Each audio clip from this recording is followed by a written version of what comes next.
Assalamualaikum warahmatullahi wabarakatuh. Perkenalkan, nama saya Dian Isnaini dari Prodi Pendidikan Ekonomi. Saya Fernando Moses dari Prodi Pendidikan Ekonomi. Saya Rahmadi Hamidah dari Prodi Pendidikan Administrasi Perkantoran. Saya Gante Pungki Andayani dari Prodi D3 Akuntansi. Saya Ardila Skarfinanti, saya dari Prodi D3 Administrasi Perkantoran. Saya Muhammad Sabri Hasanulhaq, Prodi Pendidikan Bisnis. Saya Aprila Nur Aimatul Umamah dari Prodi Pendidikan Administrasi Perkantoran. Saya Bunga Aprilia Anggraini dari Prodi Pendidikan Ekonomi. Namaku Febri Sutanti dari Prodi S1 Akuntansi. Saya Siska Amelia Putri dari Prodi Pendidikan Bisnis 2. Saya Yustansia dari Prodi Manajemen. Saya Sriwayuni Saidah dari S1 Akuntansi. Saya Nuha Asalma dari Prodi Manajemen.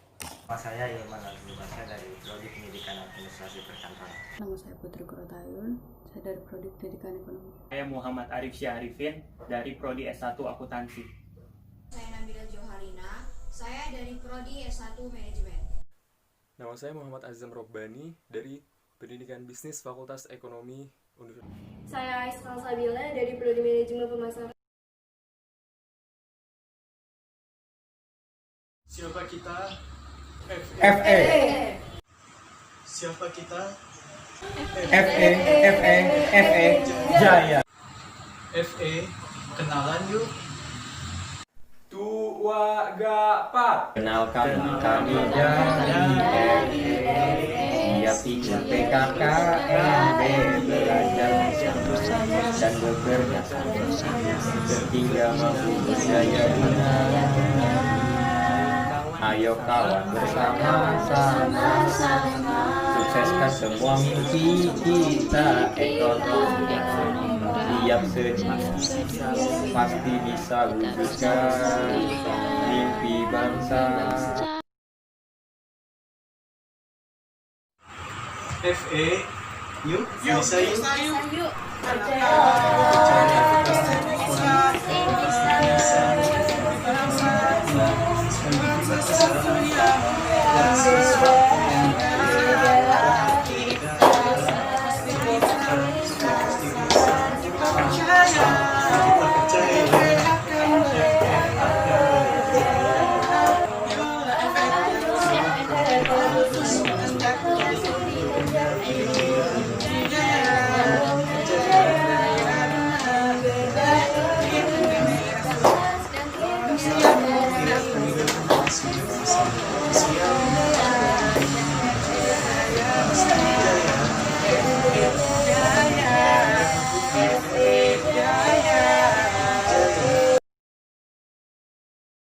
FE masih semangat? Lanjut.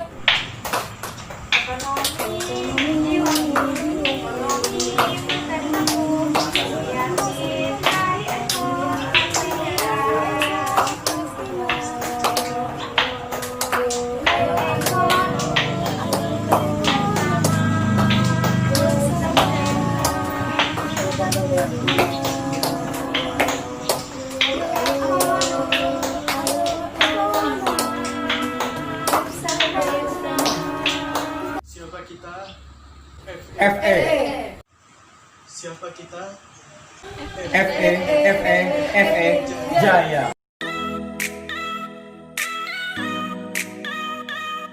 Di masa pandemi COVID-19 seperti sekarang ini, pemerintah menghimbau masyarakat untuk tetap beraktivitas dari rumah, seperti bekerja, belajar, beribadah, dan lainnya. Oleh karena itu, kampus-kampus mulai menerapkan sistem PJJ. Apa sih PJJ itu?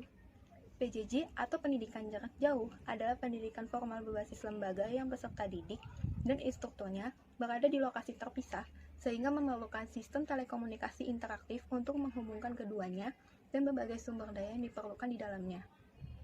Pembelajaran elektronik e-learning atau pembelajaran daring online merupakan bagian dari pendidikan jarak jauh yang secara khusus menggabungkan teknologi elektronika dan teknologi berbasis internet. Kemajuan yang terjadi dalam dunia teknologi komunikasi dan internet memunculkan peluang maupun tantangan baru dalam dunia pendidikan. Peluang baru yang muncul termasuk akses yang lebih luas terhadap konten multimedia yang lebih kaya, dan berkembangnya metode pembelajaran baru yang tidak lagi dibatasi oleh ruang dan waktu. Di sisi lain, kemajuan teknologi dengan beragam inovasi digital yang terus berkembang juga menghadirkan tantangan baru bagi penyelenggara pendidikan untuk terus menyesuaikan infrastruktur pendidikan dengan teknologi baru tersebut. Metode pembelajaran jarak jauh terus berkembang dengan menggunakan berbagai ragam teknologi komunikasi dan informasi termasuk radio, televisi, satelit, dan internet. Meluasnya penggunaan internet oleh publik di berbagai negara pada tahun 1996 menjadi suatu fenomena yang berkembang dan diikuti oleh kemunculan beragam konten digital di dalamnya. Seiring kemajuan teknologi komunikasi dan informasi yang terus berkembang, metode pendidikan bermediasikan komputer dan internet khususnya tidak lagi dianggap sebagai suatu teknologi eksperimental karena pendidikan tinggi perlu mempertimbangkan pertumbuhan peserta didik di era serba digital dan berbasis pengetahuan yang kompetitif ini. Pendidikan jarak jauh dapat melayani lebih banyak peserta didik, sehingga diperkirakan sistem pendidikan ini akan terus berkembang di banyak lembaga pendidikan tinggi. Keberhasilannya akan turut ditentukan bukan hanya oleh ketersediaan teknologi, komunikasi, dan informasi, melainkan juga oleh kualitas materi ajar, pengajar, peserta didik, metode pedagogi, interaksi yang dapat diakomodir, dan sistem pendukung lainnya yang dibangun oleh penyelenggara pendidikan.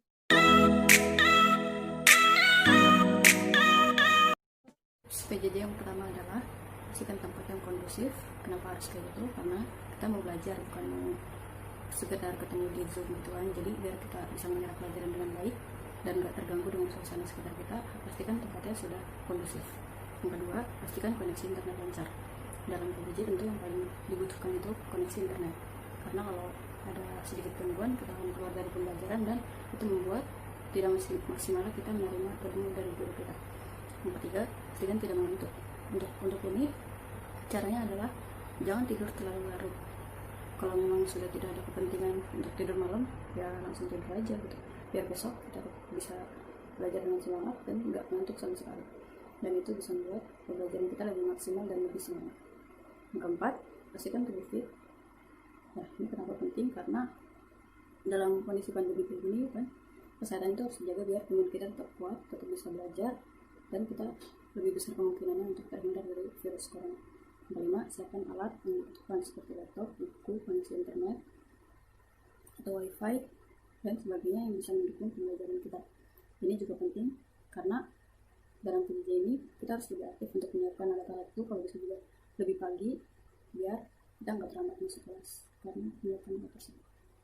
Nah, tips yang keenam adalah selalu berkomunikasi yang baik dengan guru dan teman. Karena apa? Karena sejatinya kita adalah makhluk sosial yang saling membutuhkan satu sama lain. Walaupun dalam pembelajaran jarak jauh, akan tetapi komunikasi itu sangat penting untuk dijaga. Terlebih ketika kita mempunyai tugas kelompok, tentu hal itu akan membuat kita lebih berkomunikasi secara intens dengan teman-teman kita. Jangan sampai ada teman-teman kita yang merasa dirugikan karena mengerjakan tugas sendiri. Tips yang ketujuh adalah selalu mengelola waktu dengan baik.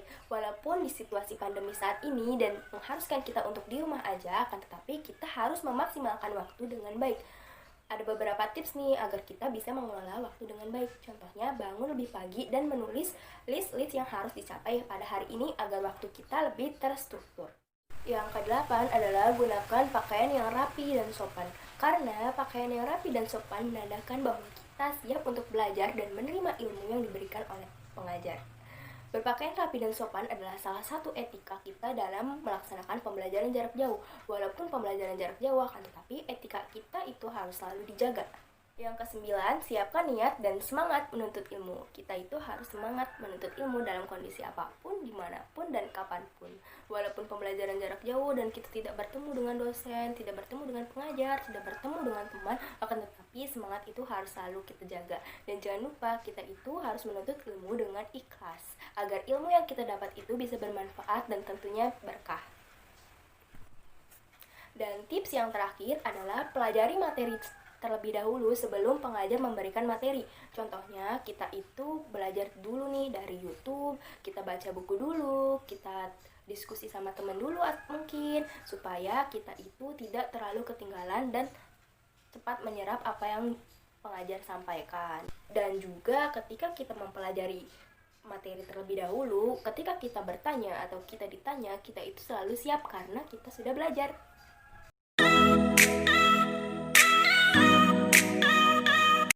Kelebihan dan kekurangan pembelajaran jarak jauh.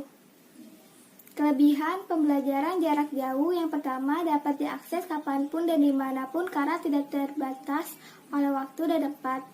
Yang kedua, memiliki sumber belajar yang lebih luas, berbeda dengan pembelajaran tatap muka secara langsung yang hanya bersumber dari guru dan buku. Pembelajaran jarak jauh dapat bersumber dari media-media online yang memberikan materi pembelajaran sangat lengkap dan juga terdapat platform-platform edukasi yang memberikan materi secara lengkap dan lebih menarik.